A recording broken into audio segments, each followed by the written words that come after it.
हाँ कृणाल। जी प्रणाम राजा। कल हम्म। के विषय में तो नहीं, पर उपक्रम में जो प्रथम दिन को देखा था ना, तो वो थोड़ा कि जो सेवा छोड़नी जो चाहिए, वो जो 5 कारण बताए थे उसमें चौथा जो था कि सेवोपयोगी सामग्री इनको जुटाए हुए को अत्याग्रह।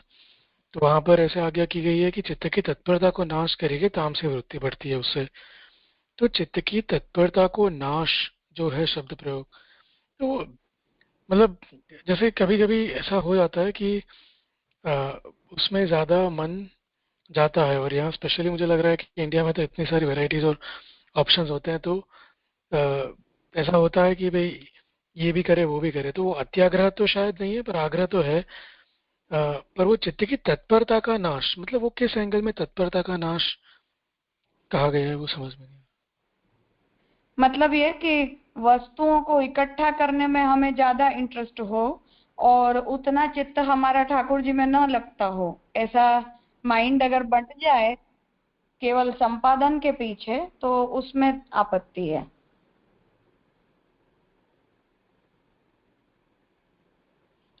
माने तत्परता जो प्रभु में होनी चाहिए, चितस्तत् प्रवणम सेवा के न्याय से, उसका ना वो कैंसिल हो जाती है, और फिर वो अब चीज़ों के पीछे पड़ जाते हाँ, मतलब हमारे हैं। लिए ठाकुर जी गौण हो जाते हैं और प्रभु संबंधी वस्तुओं को इकट्ठा करना मुख्य हो जाता है। जी राजा, बहुत ही स्लिपरी स्लोप है पर पता हाँ नहीं हाँ, चलता कब क्या। सीरियसली ये आई मीन, हाँ ऑब्वियसली वही जो माधवदास बेनीदास की वार्ता इसमें आइडियल एग्जाम्पल है। जैसे एक ने ये चूज किया कि हम ठाकुर जी को छोड़ के माला लेने के लिए नहीं जाएंगे, और दूसरे भाई को ये था कि नहीं, ये उत्तम वस्तु है तो ठाकुर जी के लिए आनी चाहिए। तो उन दोनों के थॉट्स में जो क्लैश हुआ, वो एग्जैक्टली यही है कि ठाकुर जी मुख्य होते हैं या ठाकुर जी के लिए वस्तुओं का संपादन मुख्य होता है। तो खैर उस पर्टिकुलर केस में तो ठाकुर जी ने दोनों की भावनाओं को सम्मान किया। जब उन्हें प्रभु ने ये कहा कि भाई तुम क्यों ये करने गए, मेरे पास माला की कमी नहीं थी, तो उन्होंने अपनी तरफ से अपना सेवक धर्म कहा, तो ठाकुर जी ने उसे भी अप्रिशिएट किया। और जिस भाई ने माला लेना नहीं चाहा और अपने घर में रहना चाहा, सेवा करी, उसे भी ठाकुर जी ने अप्रिशिएट किया। तो प्रभु ने तो दोनों के ही भावों को सम्मान दिया है। पर तात्पर्य है कि समडे अगर हमारे सामने ऐसी कोई चॉइस आ जाए, तब सब लोगों के अपने अपने आग्रह दुराग्रह और टेम्परामेंट्स होते हैं। तो उसमें हमें ये अल्टीमेटली चेक करना चाहिए कि हम वस्तुओं के पीछे ज्यादा जा रहे हैं या ठाकुर जी के लिए ये करना। तो प्रभु की प्रसन्नता, हमारी स्वस्थता, ये सब ज्यादा इम्पोर्टेंट है। तो इन दोनों में वो डिफरेंशिएट करना हमें आना चाहिए।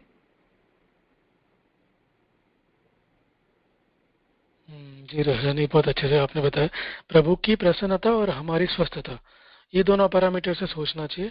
वरना माइंड तो बहुत ट्रिक करता है ना, माइंड मतलब मन तो कुछ भी बहाने बना के, मतलब हम कर रहे हो फिर भी वो शुगर कोटिंग हो जाता है फिर कि ये तो उसके प्रभु के लिए कर रहे हैं, पता नहीं चलता कब फिसल जाते हैं। तो अपनी सही बात है। स्वस्थता का स्वस्थता आपने जो बताया, प्रभु की प्रसन्नता और अपनी खुद की स्वस्थता, तो माने अपना चित्त स्वस्थ वो प्रयास करते हुए रहना चाहिए थ्रू आउट, मतलब। हाँ, मतलब हमारा हर तरह से, केवल हमारे शरीर की बात नहीं है, पर फाइनेंशियली, फैमिली के हिसाब से, पारिवारिक स्थितियां, सामाजिक स्थितियां, ये सब कुछ उसके साथ जुड़ा हुआ ही है, नॉट जस्ट वन फैक्टर। तो जो बात जैसे महाप्रभु जी ने कही कि सेवा जो है वो हमें हमारी योग्यता के अनुसार करनी चाहिए, तो अल्पम बहुआ न प्रयोजकम। तो अल्पम बहुआ न प्रयोजकम में दोनों ही बातें, मतलब फाइनेंशियल भी, फिजिकल भी और सोशल भी, इन ऑल द वेज। जैसे हम बहुत कुछ कर सकते हैं या हम हमारी इच्छा शक्ति बहुत कुछ करने की, पर परिवार की उसमें मंजूरी नहीं होती है, बहुत बार परिवार के लोगों की उतनी उसमें तत्परता नहीं होती, या कभी हमारा मन होता है, फाइनेंशियल कैपेसिटी भी होती है, पर सामाजिक स्थितियां ऐसी नहीं होती हैं। तो उस तरह से। जी रहे, मतलब बैलेंस करके चलना है सब कुछ, ठीक। हाँ, अच्छे से मतलब समझा। सोशल कंडीशंस हैं, फैमिली की कंडीशंस हैं, इन सबको भी कंसिडर करना चाहिए। जैसे श्री गोसाई जी के चरित्र में आता है ना कि गोसाई जी के वहां जल का इतना उपयोग होता था कि सब मथुरा के लोगों ने कंप्लेन करना शुरू कर दिया। अब हम कर रहे हैं, यमुना जी नदी है सामने, हम अपने घर में कर रहे हैं, तुम्हें क्या दिक्कत? पर अब आसपास के लोगों को तकलीफ हो गई तो गोसाई जी ने जगह छोड़ दी। तो उस तरह से ये सब ऐसे ही एग्जाम्पल्स हैं कि हम अपनी तरफ से करते हैं, तब हमें वो नहीं दिखता कि दूसरों को उससे कैसा लगता होगा। अब इनिशियली कोई आपत्ति नहीं आती है उससे, बट इन लॉन्ग टर्म उसके बुरे प्रभाव पड़ सकते हैं।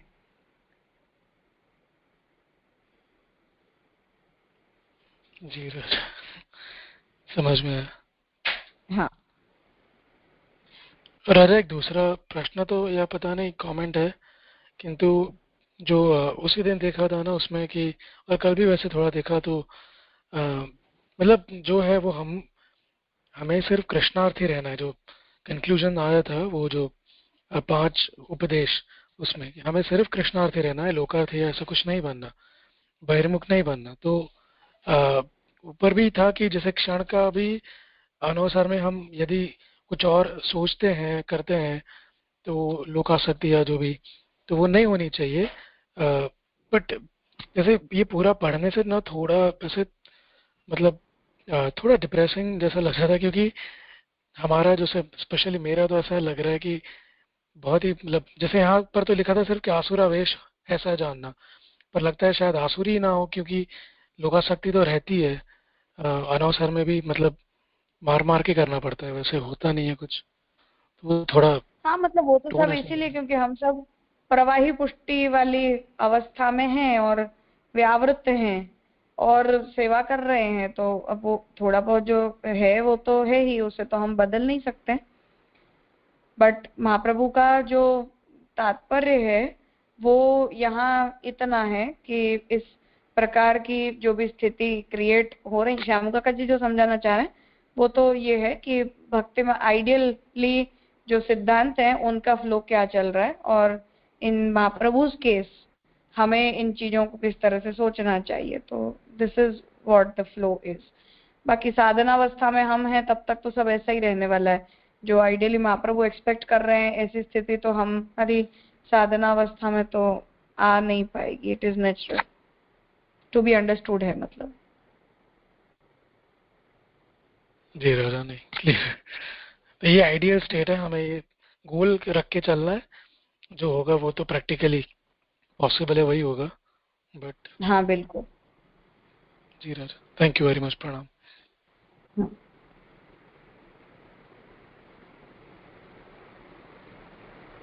हाँ प्रणव भाई।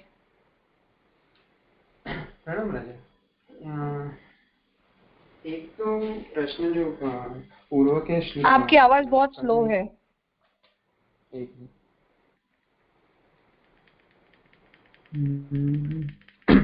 अभी आई? हाँ अब ठीक है। हाँ, पूर्व में जो परसों के समय ये पहला दूसरा तीसरा चौथे पेज पर ये जो बात आई अंत में कि महाप्रभु जी ने जो ताते आपके संन्यास को प्रकार संन्यास निर्णय तथा भक्तिवर्धिनी में कहे प्रकार को न हतो, सर्व निर्णय निबंध में कहे प्रकार को ही हतो।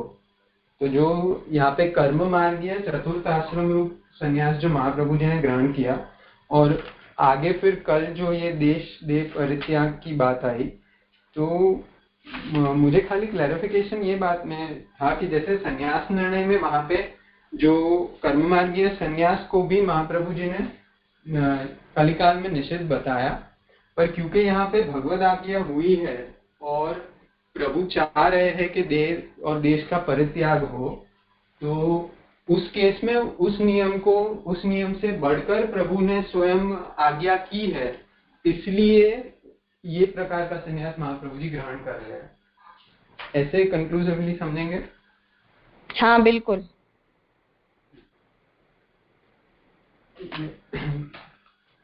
और दूसरा यहाँ पे जो कल के उसमें जो ये जो भागवत सप्ताह करते हैं उनके बारे में ये जो पंक्ति है, जैसे वर्तमान काल में कछुक स्वमार्गीय शास्त्री हूँ,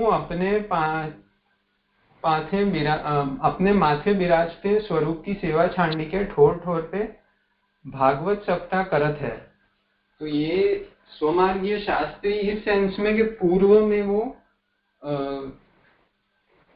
शास्त्र का अध्ययन अध्यापन, जैसे वैष्णव के यहाँ पर तो पूर्व समय में होता था कि नहीं पता नहीं, पर मुख्यतः यहाँ वल्लभ कुल के वहां पर वो जो उनको घर में अध्यापन कराते थे, वो सेंस में इन शास्त्रियों को लेना होगा। नहीं, जो ब्राह्मण पुष्टिमार्गीय शास्त्री वर्ग हैं उनकी बात है, जो टीचर्स थे गोस्वामियों के वो नहीं। अच्छा, क्योंकि यहाँ पर जब ये मतलब रेफरेंस मुझे इसलिए यहाँ पे सूझा क्योंकि जब स्वमार्गीय कहा तो जब उन्होंने ये भागवत जी कराना शुरू कर दी तो फिर तो उनके यहाँ पे कोई स्वमार्गीय का सेंस रहा नहीं। यहाँ तो मतलब अभी एज ऑफ नाउ तो वो पुष्टिमार्गीय ही कहते हैं ना अपने आप को, और लोक प्रसिद्धि भी उनकी ऐसी है कि ये पुष्टिमार्गीय हैं उस सेंस में। सैद्धांतिक रूप से नहीं है वो एक अलग इश्यू है। रिकॉग्निशन तो सांप्रदायिक ही है ना उनका। वो स्वयं को अपने आप को तो पुष्टिमार्गी कहते हैं, भले वो नहीं जाना। हाँ बिल्कुल, हाँ। और आखिर में ये जो निरोध लक्षण के संदर्भ में जो बात कल भी और परसों के भी क्लास में आई, तो यह भी जो चर्चा कर रहे थे आसुर आवेश, मतलब अनवसर के समय में दोनों ही सेंस में, अवसर में प्रभु लीला का सन्मुख में हो तभी वो प्रकार का मूड आना, और अनवसर या उस लीला को उस संदर्भ में रिलिश करना, और अनवसर के समय उसका वापस स्मरण होना। तो साधना अवस्था में तो जैसे आपने कहा कि वो व्यावृत्ति के कारण वो होना मीन्स हो नहीं रहा है फॉर दैट रीजन, पर वहां पर भी जब ये अनवसर में जब कथा के पक्ष में राजा एक अवस्था होगी कि जब तक वो सिद्ध कर रहा है या सब कुछ जान रहा है उस सेंस में, तभी तो उसका वो स्टेज ही उतना कच्चा है कि वो एक तरह से माइंड को फोर्स नहीं तो एक तरह से माइंड को उस डायरेक्शन में लेके ही जा रहा है कि ये करेंगे तब जाके चित्त प्रवण होगा, जो पुष्ट प्रवाह के सेंस में आ रही है। और एक जब शायद जाकर कोई स्टेज पे स्थिति सिद्ध होगी तब जाकर वो अपने आप ही वॉलेंटरली जो उसके विचार आती है, मन है, वो प्रवृत्त हो जाएगा। तो इन दोनों ही केस में यहाँ पर जो निरोध लक्षण के सेंस में प्रभु की लीला भावन के बारे में बात आती है, और हम जो हमारे कथा पक्ष में जो आज देखे तो वहां पर जब अध्ययन के पक्ष में बात आ रही है और खास करके दर्शन और वो सब देख रहे हैं, तो वहां पर माइंडसेट यही होगा कि प्रभु की जो मीन्स दशविध लीला है भागवत में वर्णित, या फिर जो व्रज लीला भी है, वही प्रभु की इस प्रकार की अन्य मत संप्रदाय दर्शन वगैरह की लीला है, और उससे जाकर हम उसे यहाँ प्रवृत्त करना चाह रहे हैं। ऐसे समझ सकते हैं प्रयोजन? हाँ दर्शन, हाँ बिल्कुल। जी राम, स्पष्ट हुआ।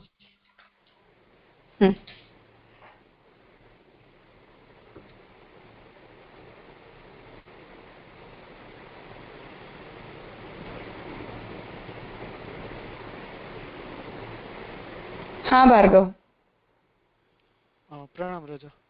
राजा, ये जो सन्यास कर्म मार्गी सन्यास है उसके बारे में एक प्रश्न था कि हम ऐसे कह रहे हैं कि महाप्रभु जी ने जो कर्म मार्गीय सन्यास लिया, तो वो महाप्रभु जी ने खुद ऐसे कहा है कहीं पे कि उन्होंने कर्म मार्गीय सन्यास लिया, या फिर हम इसको बाय सीक्वेंस ऑफ इवेंट से हम उसका अनुमान लगा रहे हैं?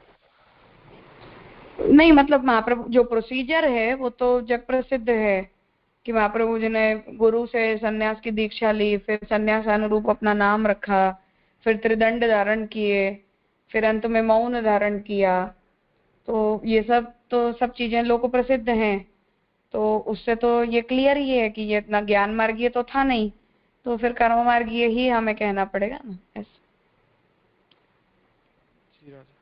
क्योंकि एक प्रश्न वो भी होता है कि महाप्रभु जी को कर्म मार्गीय संन्यास लेने की भी क्या जरूरत है? लाइक जैसे महाप्रभु जी को दूसरे कोई पुष्टि मार्ग के जो उत्तम साधन है उनको भी करने की कोई जरूरत नहीं है।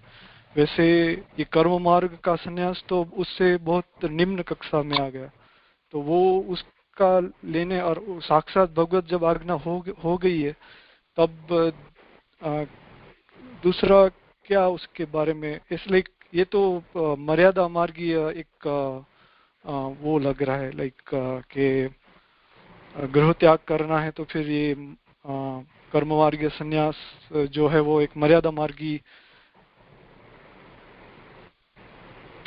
नहीं, बात इसमें यह है कि तो संन्यास लेगा ऐसे, तो वो थोड़ा संन्यास लेने की आवश्यकता इसलिए है कि महाप्रभु जी को देह देश परित्याग दोनों की आज्ञा हुई। अब भगवत आज्ञा, वैसे तो महाप्रभु जी सीधे ही पधार जाए चलो गोलोक, पर उससे लोक के अंदर उसका प्रभाव गलत पड़ता है। जो देखने वाले हैं लोग उसे आचार्योचित व्यवहार के रूप में नहीं देखते हैं। एज भक्ति मार्गी आचार्य जब आप हो तो आपका जो आचरण है वो शास्त्र सम्मत होना चाहिए। हम नहीं महाप्रभु जी के लिए ऐसा बोलते हैं, पर वो सुसाइडल दिखना भी तो नहीं चाहिए ना, ऐसा भी उसका बाहर से लुक नहीं आना चाहिए कि ऐसा कर लिया। तो वो व्यवहार शास्त्रानुरूप होना चाहिए।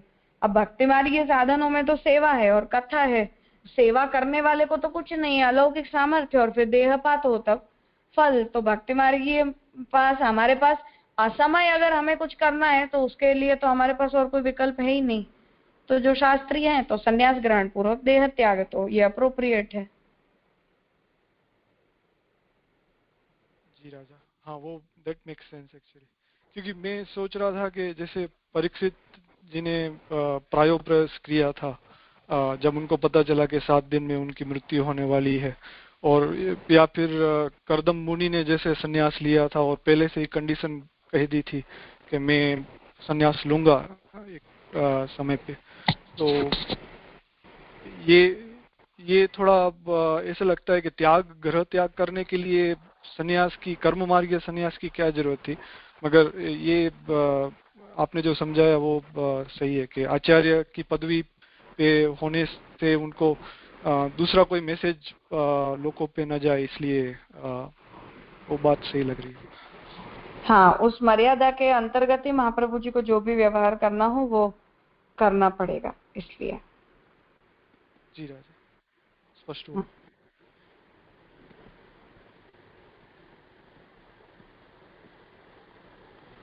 हाँ रूपल। दंडवत प्रणाम राजा। પ્રથમ દિવસે આપણે જે ફર્સ્ટ પેરેગ્રાફ કર્યો હતો એમાં तब तो गुरुता की आज्ञा सिद्ध भई मानी कि आप करक कोपिन लेके घर से बाहर निकसी गए। तो ये राजा करक कोपिन का मतलब क्या है? सन्यासी जैसा वेश पहनता है उस प्रकार का वेश पहन के पधारे, ड्रेसअप। अच्छा जी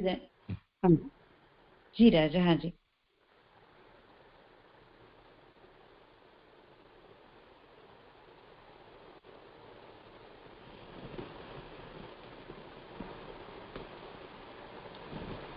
हाँ गौरी। हाँ प्रणाम राजा। राजा यहाँ जे एक पेरेग्राफ है 593 पेज पर, एमा जे पहलो पेरेग्राफ है ने एमा के छे के भक्तिनो जे पूर्वांग महात्म्य ज्ञान है और भक्तिनो उत्तरांग जे छे ते स्नेहपूर्वक सुदृढ़ सर्वतोधिक स्नेह बतायो। तो एक्चुअली मने छे ने आ पेरेग्राफ कया कॉन्टेक्स्ट में के छे ने समझणमां न आव्युं, कारण के अहींया पहला बात करे छे के जे आधुनिक जे शास्त्रीओ छे पैसा कमावा माटे भागवत करे छे અને પછી વાત કરે છે કે મહાપ્રભુજીએ જે પ્રકારે સંન્યાસ ગ્રહણ કર્યો એ ચતુર્થાશ્રમ રૂપ કર્મ માર્ગીય સંન્યાસ હતો. તો એ બંને વાતનો મને કોન્ટેક્ટ ખબર ના પડી કે કયા અર્થમાં વાત આ પેરેગ્રાફમાં કરી રહ્યા છે, લાઈક એનો શું કન્ક્લુઝન बताવી રહ્યા છે. नहीं, वो तो उस सब्जेक्ट के फ्लो में ये बस बात गई है कि भक्ति की जो परिभाषा होती है वो क्या होती है, हमारा आधुनिक जो व्यवहार है वो क्या है, और उस भक्ति की संगति में महाप्रभु जी ने जो निर्णय लिया वो क्या था, बस ऐसा ही उसका फ्लो है और कुछ नहीं. अच्छा, એટલે આજે જે આ એટલે આનો જે સંદર્ભ આની સાથે કશું એવું કઈ લાગુ પડતો નથી, રાઈટ? જે પૈસા કમાવાની જે ભાગવતની વાત કરી રહ્યા છે શાસ્ત્રીઓ જે અત્યારે,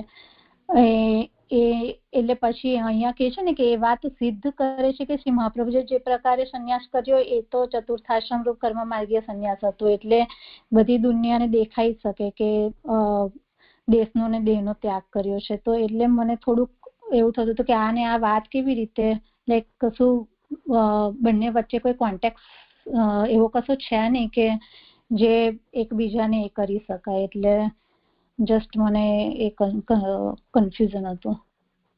હા, બરાબર છે.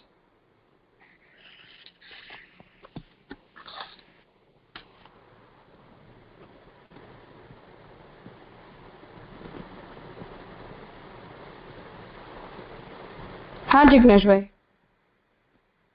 राजा, यहाँ कभी हम लोग शिक्षा श्लोकी बोलते हो, कभी शिक्षा श्लोका बोलते, तो क्या राइट है? वैसे तो मतलब ऐसे इसकी प्रसिद्धि जो है वो तो शिक्षा श्लोका के नाम से ज्यादा है. ओके. हाँ, क्योंकि टाइटल शिक्षा श्लोकी है. हाँ, वो बहुवचन की वजह से शिक्षा श्लोका ज्यादा बोलते हैं, और जो ग्रंथ है उसके लिए स्त्रीलिंग का यूज होता है, मतलब स्त्रीलिंग में ग्रंथ शब्द बोला जाता है. सो इन दैट सेंस शिक्षा श्लोकी जो टेक्स्ट है उसको पूरा कंपाइल करके बोले तो ऐसे भी बोलते हैं, दोनों ही नाम प्रचलित हैं ऐसे. ओके, मगर राइट शिक्षा श्लोका है. हाँ, मतलब ज्यादा जो प्रचलन है वो शिक्षा श्लोका का है, बिकॉज जो संख्या है और उसमें प्लूरल सेंस में शिक्षा प्रद श्लोक, ऐसे प्लूरल सेंस में शिक्षा श्लोका बोला जाता है. जी राजा, थैंक यू.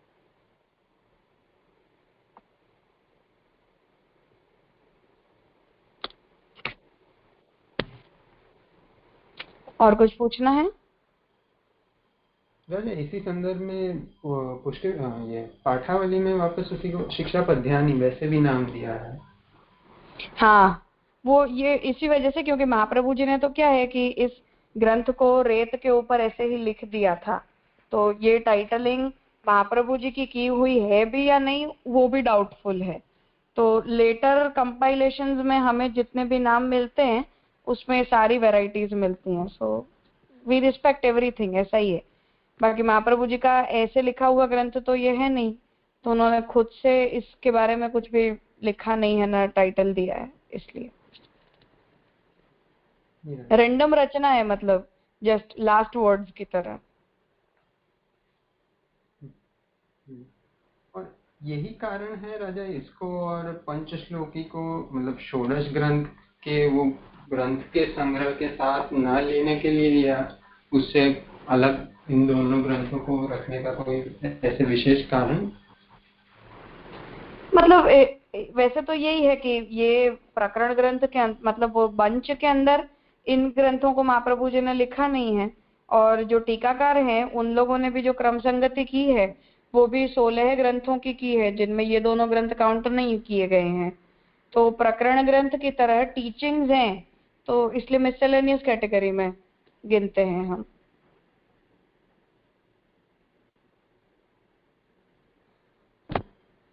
जी राजा. और हाँ, यहाँ ये आपने राजा जब ये परसों की क्लास में संन्यास में ये जो 3 प्रकार मतलब 3 जो व्रत बताए थे, एक मौन धारण, इंद्रिय संयम और तीसरा दंड, तो संन्यास के समय दंड का उपयोग क्या होता है तभी राजा? आत्मरक्षा. अच्छा, तो उस समय हिंसा अलाउड है आत्मरक्षा में? मतलब परमहंस सन्यासी को अलाउड नहीं होता है, तब वो उन दंडों को धारण नहीं करता, पर कुत्तीचक, उद्बीजक और हंस पर्यंत अलाउड होता है। हाँ, परमहंस सन्यास की अवस्था में वो नहीं रह जाता है फिर, पर टिल दैट मोमेंट वो कर सकते हैं। स्पष्ट है।